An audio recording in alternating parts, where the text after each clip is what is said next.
Hello friends, എല്ലാവർക്കും magic മസാലയിലേക്ക് സ്വാഗതം. ഇന്ന് നമുക്ക് നല്ല ടേസ്റ്റി ആയിട്ട് എങ്ങനെയാണ് പഴം വരട്ടി എടുക്കാൻ നോക്കാം.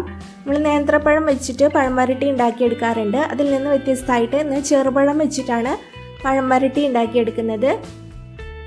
അടിപൊളി ടേസ്റ്റിലുള്ള പഴം വരട്ടിയാണ്. അപ്പോൾ അത് ഉണ്ടാക്കിയെടുക്കാനായിട്ട് 3/4 കിലോ ശർക്കരയാണ് എടുത്തിരിക്കുന്നത്. 1 കപ്പ് വെള്ളം ചേർത്ത് നമുക്ക് മെൽറ്റ് ചെയ്യാനായിട്ട് വെച്ച് കൊടുക്കാം. നന്നായിട്ട് പഴുത്ത ചെറുപഴമാണ് എടുത്തിരിക്കുന്നത്.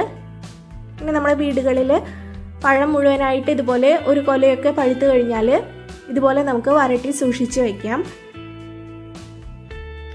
പഴം തൊലി കളഞ്ഞതിന് ശേഷം മിക്സിയുടെ ജാറിലേക്ക് ഇട്ട് കൊടുക്കുക. നന്നായിട്ട് അരച്ചെടുക്കുക. ഒട്ടും വെള്ളമൊന്നും ഒഴിക്കേണ്ട ആവശ്യമില്ല, നന്നായിട്ട് അരച്ചെടുത്താൽ മതി. ഉരുളിയിലേക്ക് ഒഴിച്ചു കൊടുത്തിട്ടുണ്ട്. ഉരുളിയിലാണ് വരികിയെടുക്കുന്നത്. നല്ല കട്ടിയുള്ള പാത്രം നോക്കിയിട്ട് എടുക്കുക. അപ്പോഴാണ് ഇത് വരികിയെടുക്കാനായിട്ട് നമുക്ക് എളുപ്പമാണ്. ഇടയ്ക്ക് മാത്രം ഇളക്കി കൊടുത്താൽ മതി. ശർക്കര നന്നായിട്ട് മെൽറ്റ് ആയിട്ടുണ്ട്. ഇത് നമുക്ക് പഴം അരച്ച് വെച്ചതിലേക്ക് ഒഴിച്ചു കൊടുക്കാം. പഴമെല്ലാതും അരച്ചെടുത്തിട്ടുണ്ട്. ശർക്കരയും കൂടി ഒഴിച്ചു കൊടുത്തതിന് ശേഷം നന്നായിട്ട് മിക്സ് ചെയ്തെടുക്കാം. ഫ്ലെയിം ഓൺ ചെയ്ത് കൊടുത്തിട്ടില്ല. മിക്സ് ചെയ്തതിന് ശേഷം വേണം നമ്മൾ ഫ്ലെയിം ഓൺ ചെയ്ത് കൊടുക്കാനായിട്ട്. ആദ്യം തന്നെ ഹൈ ഫ്ലെയിമിൽ വെച്ച് കൊടുക്കുക. നന്നായിട്ട് തിളയ്ക്കുന്നത് വരെ നമ്മൾ തുടരെ ഇളക്കിക്കൊണ്ടിരിക്കണം. തിളച്ച് കഴിഞ്ഞാൽ ഫ്ലെയിം കുറച്ചതിന് ശേഷം ഇടയ്ക്ക് മാത്രം ഒന്ന് ഇളക്കി കൊടുത്താൽ മതി. ഇടയ്ക്ക് പിടിക്കുകയൊന്നുമില്ല. ഇതിലേക്ക് ഉപ്പ് ചേർത്ത് കൊടുക്കുന്നുണ്ട്. കല്ലുപ്പാണ്, 2 നുള്ളി ഇട്ട് കൊടുക്കാം. ഇത് നന്നായിട്ട് തിളയ്ക്കാൻ തുടങ്ങിയിട്ടുണ്ട്. ഈ സമയമാകുമ്പോൾ നമ്മൾ ഫ്ലെയിം കുറച്ച് കൊടുക്കണം.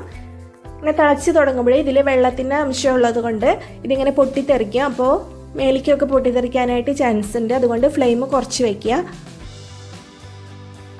ഇതിലേക്ക് 1 ടേബിൾ സ്പൂൺ പഞ്ചസാരയും ഏലക്കയും ജീരകവും കൂടി പൊടിച്ചെടുത്തതാണ്, അത് ഇട്ട് കൊടുത്തിട്ടുണ്ട്. 1 ടേബിൾ സ്പൂൺ പഞ്ചസാരയും 5 ഏലക്കയും 1/4 ടീസ്പൂൺ നല്ല ജീരകവും കൂടി പൊടിച്ചെടുത്തതാണ്, അത് ഇട്ട് കൊടുക്കാം. ഇപ്പോൾ 1/4 ഭാഗത്തോളം ഇത് വറ്റിയിട്ടുണ്ട്. ഏകദേശം 3/4 മണിക്കൂറോളം ആയിട്ടുണ്ട്. ഈ സമയമാകുമ്പോഴാണ് ഇത്രയും വറ്റിയിട്ടുള്ളത്.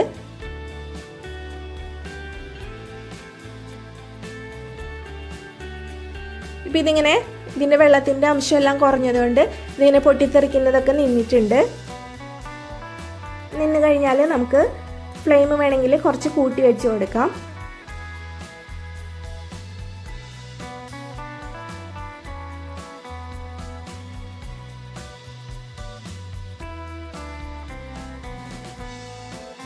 ഇത് ഏകദേശം പകുതിയോളം വറ്റി തുടങ്ങിയിട്ടുണ്ട്. ഇപ്പോൾ 1 മണിക്കൂർ കഴിഞ്ഞിട്ടുണ്ട്.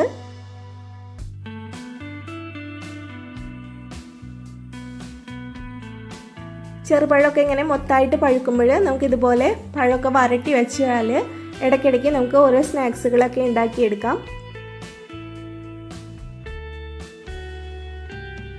ഇത് നന്നായിട്ട് ഇതിൽ വെള്ളം ഒക്കെ വറ്റിയിട്ട് വന്നിട്ടുണ്ട്. ഈ സമയമാകുമ്പോൾ നമുക്കിതിലേക്ക് നെയ്യ് ചേർത്ത് കൊടുക്കണം. നെയ്യ് ചേർത്താൽ നല്ലൊരു ടേസ്റ്റും കിട്ടും. അതുപോലെ തന്നെ ഇതിങ്ങനെ സൈഡിൽ നിന്നെല്ലാം വിട്ട് വരാനും നല്ലതാണ്. അധികം നെയ്യൊന്നും ചേർത്ത് കൊടുക്കേണ്ട ആവശ്യമില്ല. 1 ടേബിൾ സ്പൂൺ നെയ്യ് മാത്രമാണ് ഞാൻ ഇട്ട് കൊടുക്കുന്നത്. കൂടുതൽ ചേർക്കണമെങ്കിൽ ചേർത്ത് കൊടുക്കാം. നന്നായിട്ട് വരികിയെടുക്കാം. നല്ല കട്ടിയായിട്ട് വരുന്ന വരെ ഇതുപോലെ ആക്കിയെടുക്കുക. ഇപ്പോൾ ഏകദേശം 1.5 മണിക്കൂറിൻ്റെ അടുത്തായിട്ടുണ്ട്. ഇത് ഇത്രയും കട്ടിയായിട്ട് കിട്ടാൻ വേണ്ടിയിട്ട്. ഇതിപ്പോൾ കറക്റ്റായി പാകത്തിനാണോ എന്ന് ചെക്ക് ചെയ്യാൻ വേണ്ടിയിട്ട് സ്പൂണിൽ എടുത്തതിന് ശേഷം നമുക്കിതുപോലെ താഴത്തേക്ക് ഇടുമ്പോൾ ഇങ്ങനെ വീഴരുത് സ്പൂണിൽ നിന്നിട്ട്. അതാണ് കറക്റ്റ് പരിമം. ഇപ്പോൾ കണ്ടില്ലേ, സ്പൂണിൽ നിന്ന് താഴത്തേക്ക് വീഴുന്നില്ല. ഇങ്ങനെയാണ് വേണ്ടത്. ഇപ്പോൾ കറക്റ്റായിട്ട് നമ്മൾ വരികി എടുത്തിട്ടുണ്ട്. ഈ സമയമാകുമ്പോൾ നമുക്ക് ഫ്ലെയിം ഓഫ് ചെയ്ത് കൊടുക്കാം. നമ്മുടെ അടിപൊളി ടേസ്റ്റിലുള്ള പഴം വരട്ടി റെഡി ആയിട്ടുണ്ട്. എല്ലാവരും ട്രൈ ചെയ്ത് നോക്കിയിട്ട് ഫീഡ്ബാക്ക് അറിയിക്കാൻ മറക്കരുത്. അതുപോലെ ഇഷ്ടപ്പെട്ടാൽ ലൈക്ക് ചെയ്യാനും ഷെയർ ചെയ്യാനും സബ്സ്ക്രൈബ് ചെയ്യാനും മറക്കരുത്.